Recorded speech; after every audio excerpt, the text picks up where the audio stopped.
As hy net van my kant af vir ons Facebook-kykers, goeiemôre almal wat inskakel, van waar julle ook al inskakel in die land. Is lekker koud in die baai. 'n baie geseënde Vrouedag vir elke vrou wat inskakel vanoggend. Mag dit 'n geseënde dag ook vir julle wees.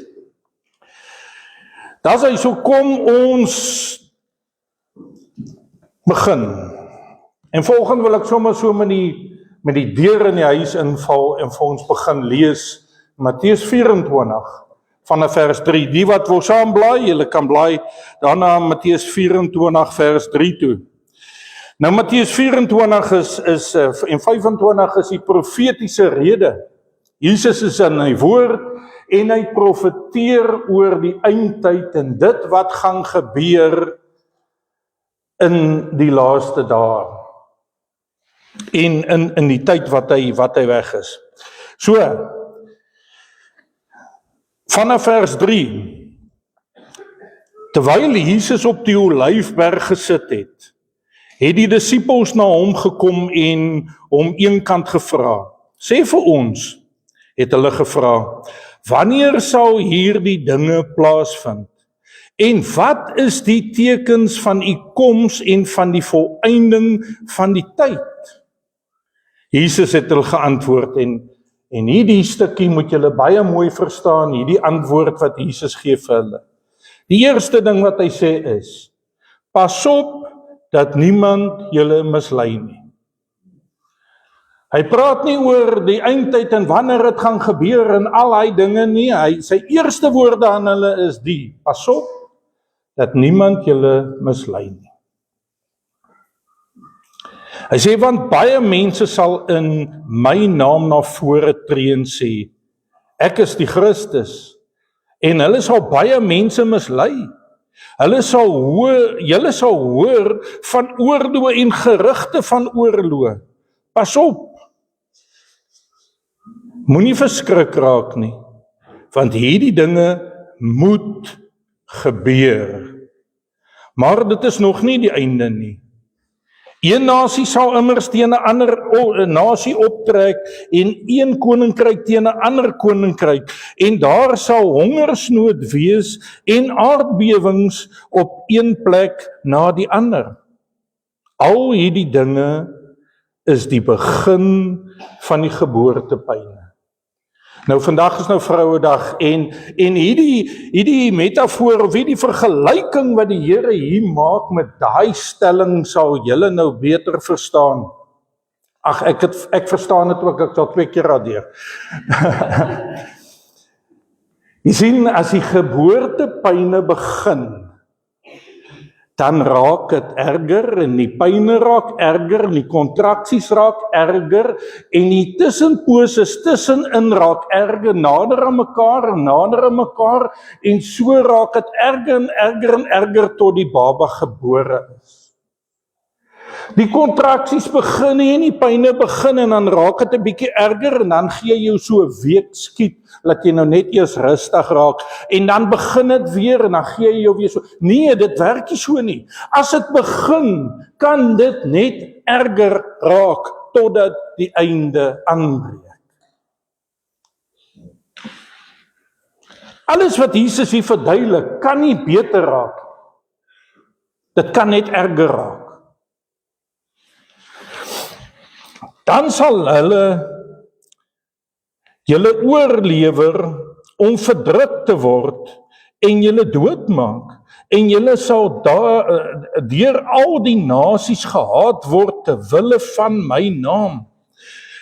Dan sal baie tot 'n val kom, mekaar oorlewer en mekaar haat. Baie valse profete sal verskyn en hulle sal baie mense mislei. En omdat die wetteloosheid sal toeneem, sal baie se liefde afkoel. En ek dink hierdie is ook 'n baie belangrike stelling wat Jesus hier maak.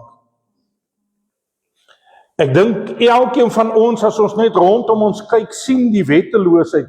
Ons sien hoe dit toeneem. Ons sien die feit dat 'n rooi lig deesdae maar net 'n suggestion is. Is maar net 'n voorstel. Ag, jy kan stop as jy wil, maar dis nou nie 'n noodsaaklikheid nie. Jy kan eintlik maar maak soos jy wil. Ons sien die wetteloosheid, maar weet jy wat sê gevaar daaraan? Die gevaar is, ons sit in die verkeer en ons sien die wetteloosheid en ons begin kwaad raak, elkeen van ons wat probeer by die wet bly en die regte ding doen. Ons raak kwaad daaroor en dan sê hy, omdat die wetteloosheid sal toeneem, sal baie se liefde afkom. So ons moet waak daarteen. Maar kom ons gaan aan. Wie egter volhard tot aan die einde, die sal verlos word. Hierdie evangelie van die koninkryk sal oor die hele wêreld verkondig word, as getuienis vir al die nasies. En dan sal die einde kom. Jy sien, ek dink julle kan saam met my stem, Jesus skets nogal 'n donker prentjie. Die wat nou die uitnodiging of advertensie van die diens gesien het vanoggend wat in die week uitgestuur is, sou gesien het, dis die opskrif, 'n donker prentjie. En Jesus skets hier so 'n donker prentjie en dan sê hy, en al hierdie dinge moet gebeur. Nou vir my en jou en vir elkeen daar buite wat Facebook kyk, die prentjie kan miskien so iets lyk. 'n abstrakte paar lyne en ligte en dis 'n donker prentjie en ons sien die lewe en ons sien dinge, maar dit maak nie regtig vir ons sin nie. Maar dis nie die einde nie. Dis nie die ultimate nie. Kom ons gaan aan daar, ek wil vir julle vat na Johannes hoofstuk 13. Nou Johannes 13,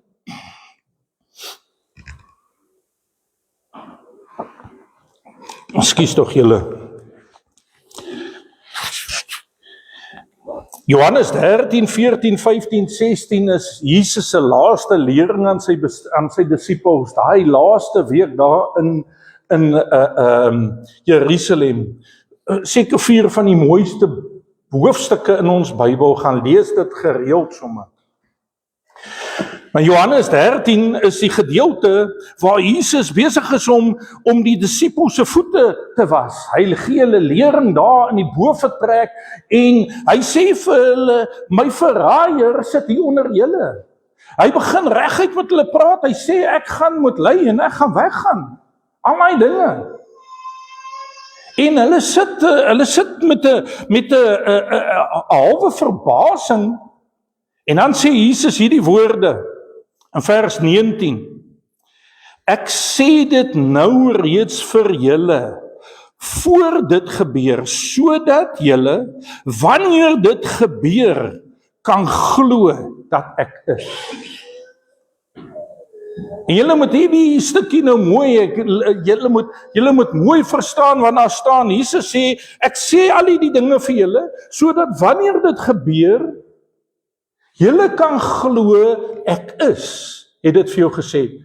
As julle kan onthou uit Eksodus 3 toe God vir Moses roep en Moses vra maar, wie is u? Toe sê ek is die groot ek is. Vader, Seun, Heilige Gees, die Skepper, die Almagtige van hemel en aarde, dis wie ek is. En Jesus sê, ek sê die dinge vir julle, sodat wanneer dit gebeur, julle kan weet en glo dat ek is. En dan gaan die hoofstuk so aan en die lering so aan en Jesus praat oor sy verraaier, hy praat met Petrus oor Petrus gaan hom verloon en dan hoofstuk 14 dan sê hy ek gaan weg van julle af. Dit is vir julle voordelig dat ek weggaan, want ek gaan om vir julle plek voor te berei.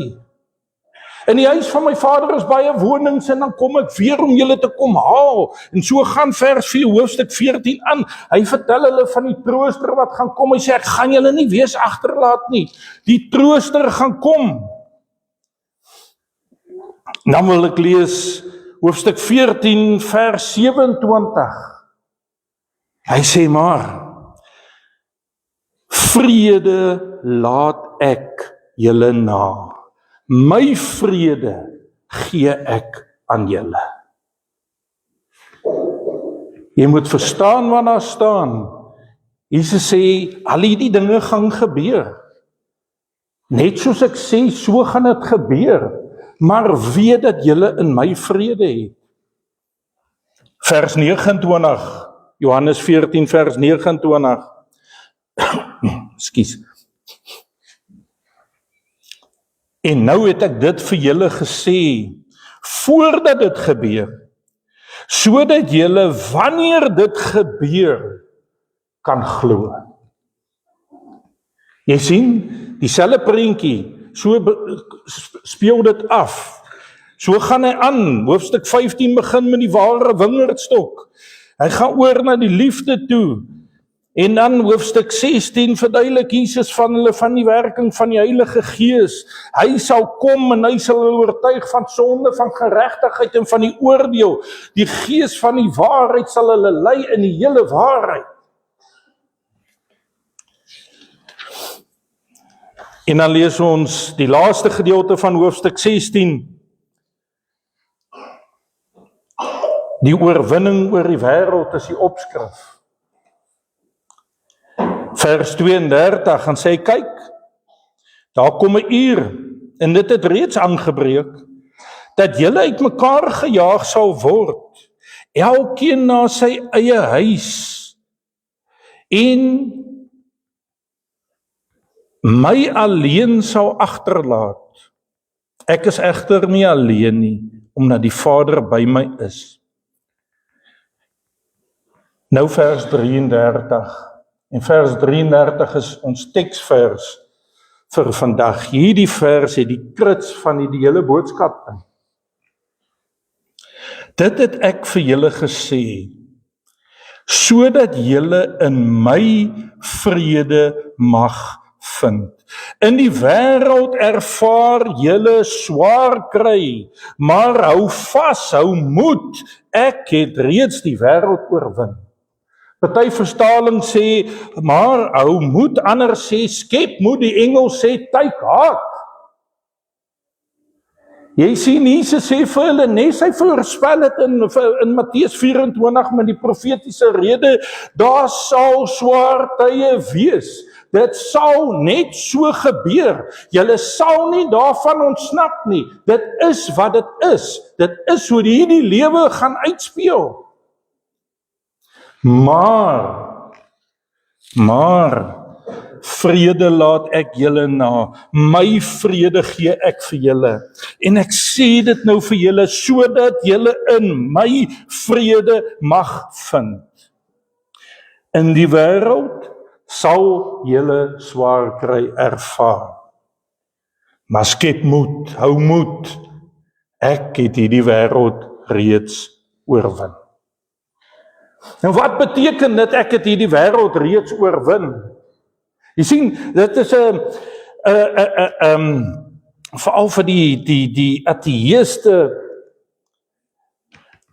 hulle en mense wat die Christen geloof aanvat, vat nogal, is dit baie moeilik om te verstaan, dat ons skynbaar in twee verskillende goed kan glo, maar tog dat dit dieselfde ding is.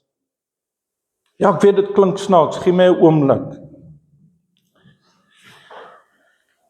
Jy sien, ons kan glo die wêreld is vol swaar kry en probleme, maar ons kan ook glo dat Jesus klaar die wêreld oorwin het.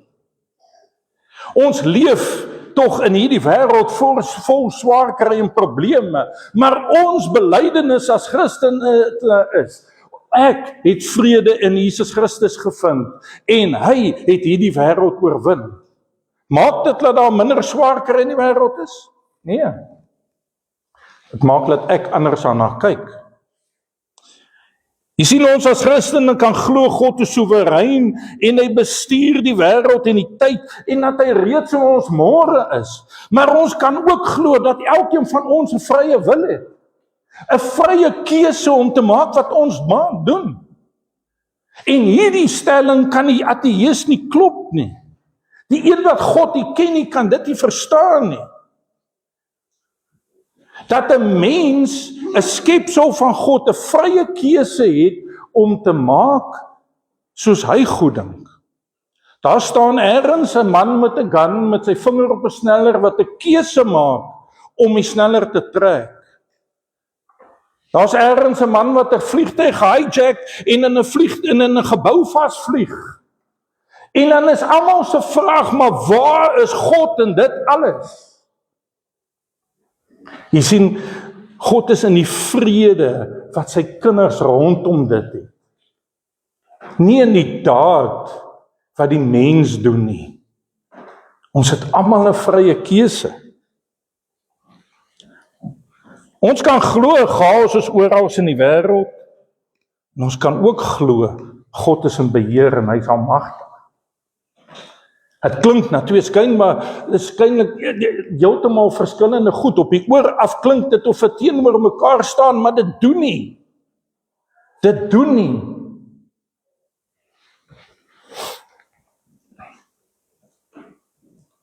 Ek kan glo en ek moet glo God het my lief. Maar ek kan ook sit met kanker en met siekte. En die een elimineer nie die ander een nie, omdat ek siek is, omdat ek moontlik kanker het, omdat ek depressie het, omdat ek 'n ongesteldheid het, maak nie dat die Here nie vir my lief is nie.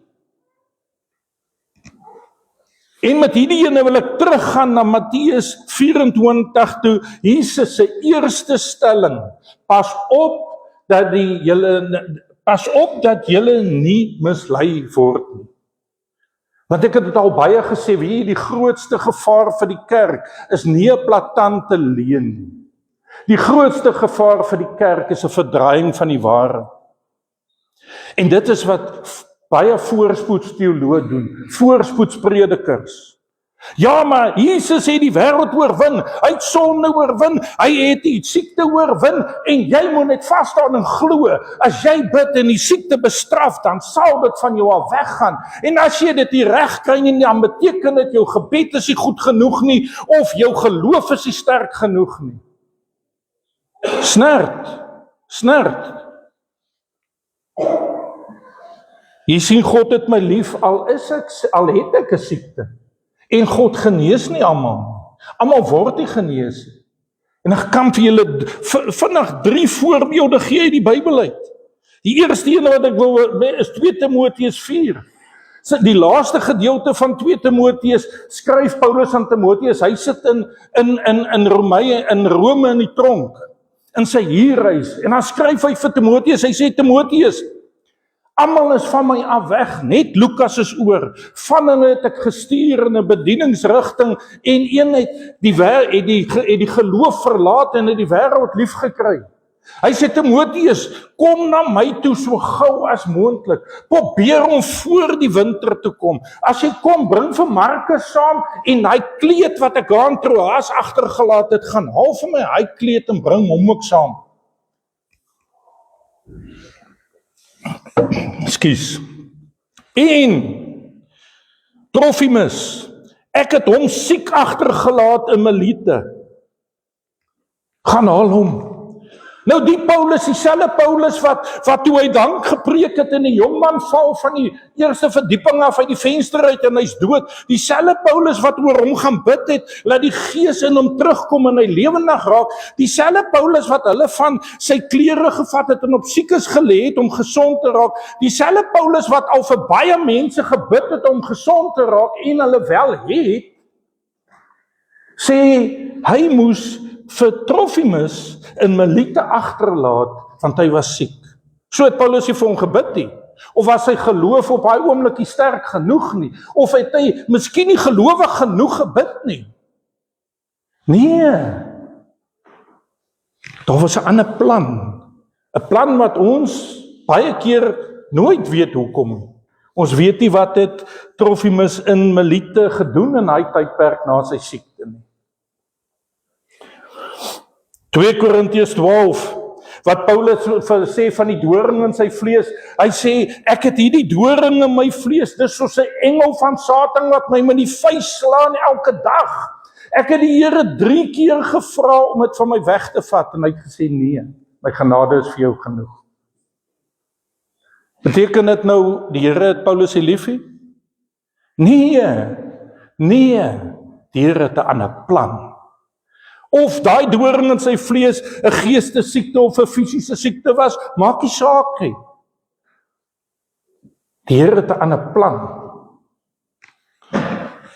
Johannes 5, Jesus gaan na Jerusalem vir die fees, en hy stap Jerusalem in by die skaappoort, en hy kom by die bad van Bethsaida of Bethsaida, die verskillende talings gee die naam verskillend. Maar dan verduidelik die skrif, by daai bad was daar 5 pilaargange met 'n menigte siek mense. En hulle het geglo, een keer 'n dag kom die engel en roer die water, en die een wat eerste in die water is, word genees. Dis wat hulle geglo het, ek weet nie of dit waar was nie.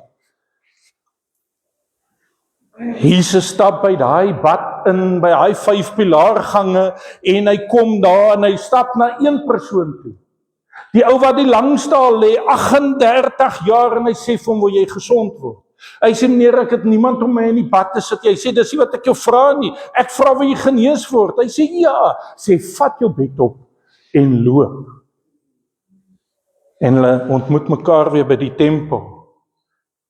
'n menigte siekes lê by die bad. Jesus gaan na een toe. Na een toe. Sien, almal word nie genees nie. Almal word nie genees nie. Ons is so, julle weet nou van my skoonma se siekbed, en laat sy nou gesterf het so 'n week, 2 weke terug. En in daai tyd het ons die ding beleef, dat jy so skuldig voel omdat want jy het dan nou gaan bid, maar jy sien die agteruitgang nog steeds. En hoekom werk my gebed dan nou nie? Is daar dan nou iets fout met my? Nie almal word nie genees nie.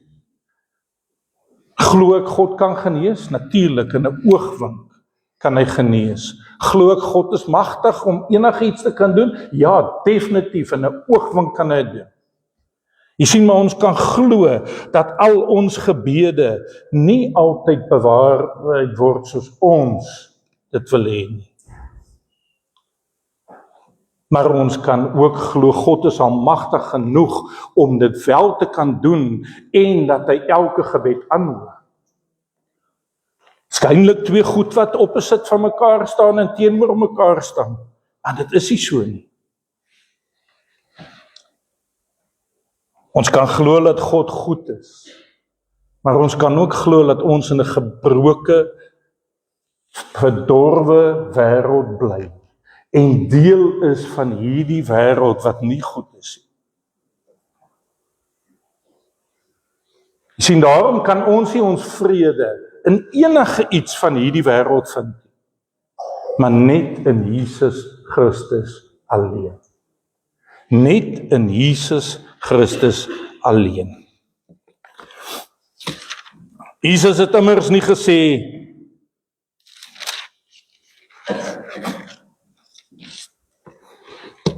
volg my en alles gaan alright wees nie. Hy het gesê, nee, neem op jou kruis en volg my.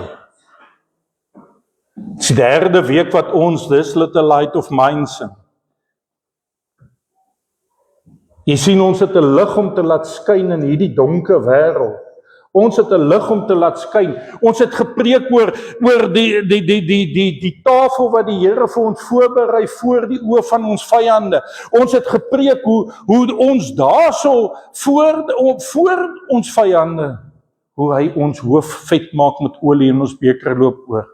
Ons het gepreek oor daai boom wat net nie kan groei daar in die kweekhuis nie, maar die oomblik toe hy buite geplant is in die hoek van die erf, daar buitekant waar die wind en die weer hom tref, toe begin die boom groei, toe begin die boom sterk raak, toe begin die boom vrug dra, toe kom die voëls van die hemel en kom sit in sy takke, toe kom die diere van die veld en kom soek onder hom, toe kan die mense verbyloop en kom vrugte pluk.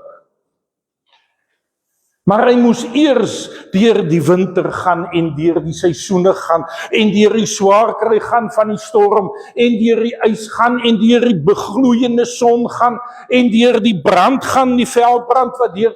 Hoe meer dit gebeur, hoe sterker raak die boom, want hy's gewortel in Christus, soos wat daai prentjie vir ons sê. Jy sien, dis die enigste hoop en vrede wat ons kan hê in hierdie lewe. As ons na hierdie wêreld kyk, dan is dit 'n donker prentjie.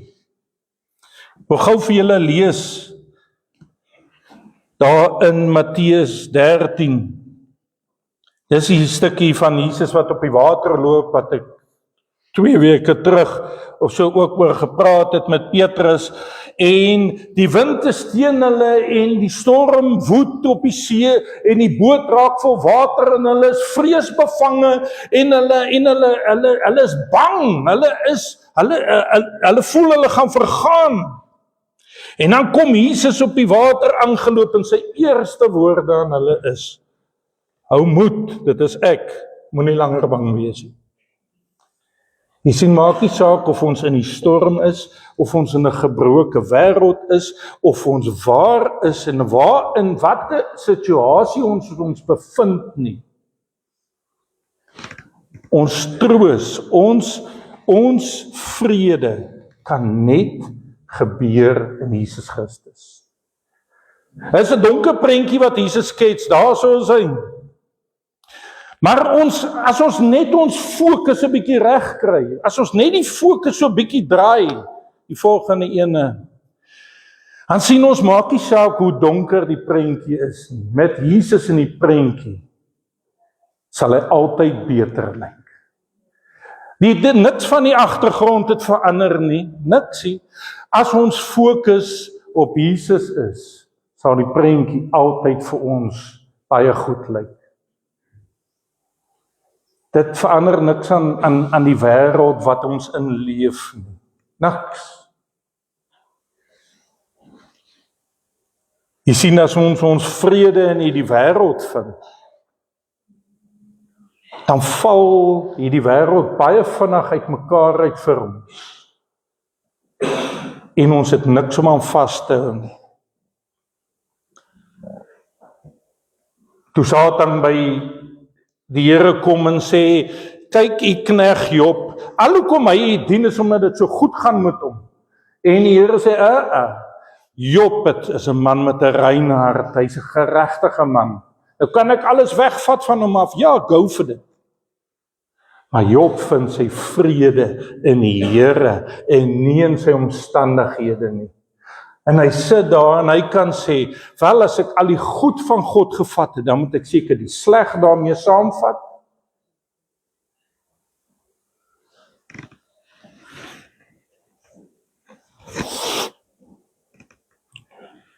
Verlede week se woord was, hy groot woord, hermeneutiek.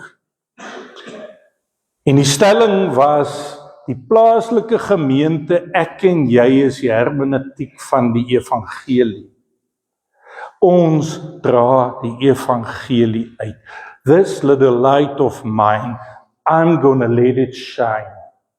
Want gee nie al die duisternis van hierdie wêreld, kan hy klein liggie van my en jou dof, as ons vertroue en ons vrede in God en in Jesus is nie.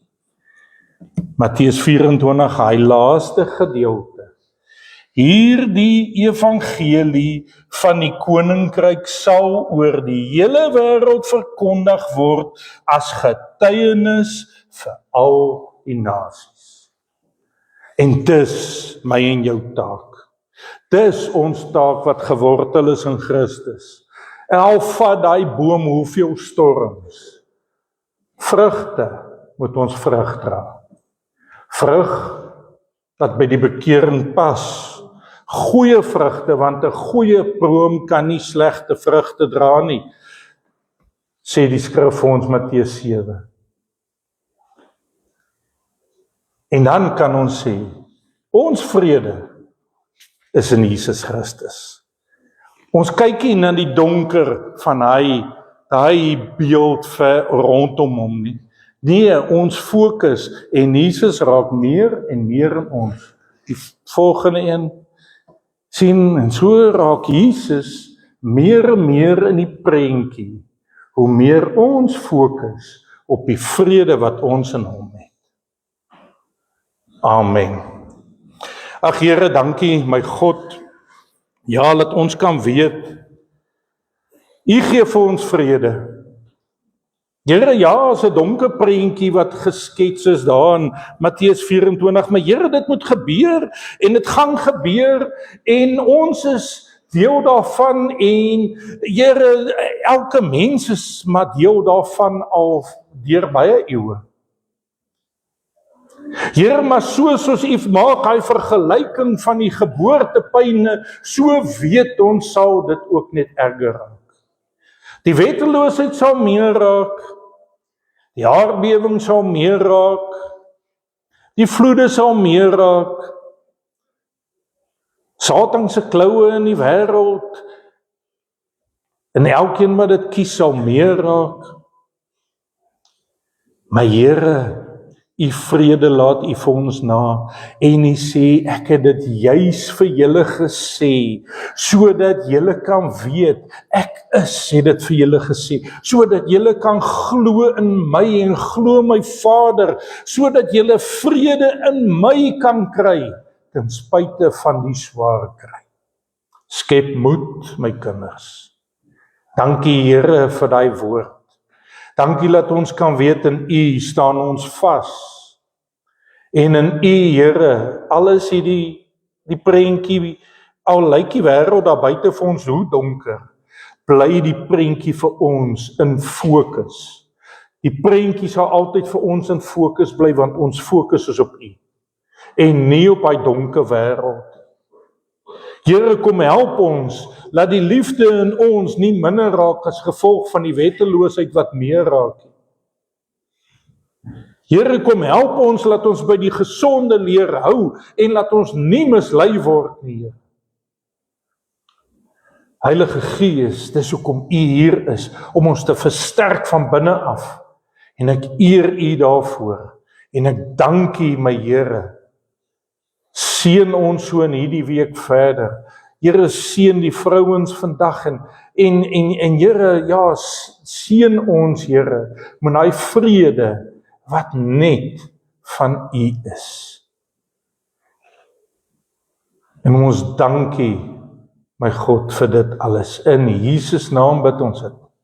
Amen.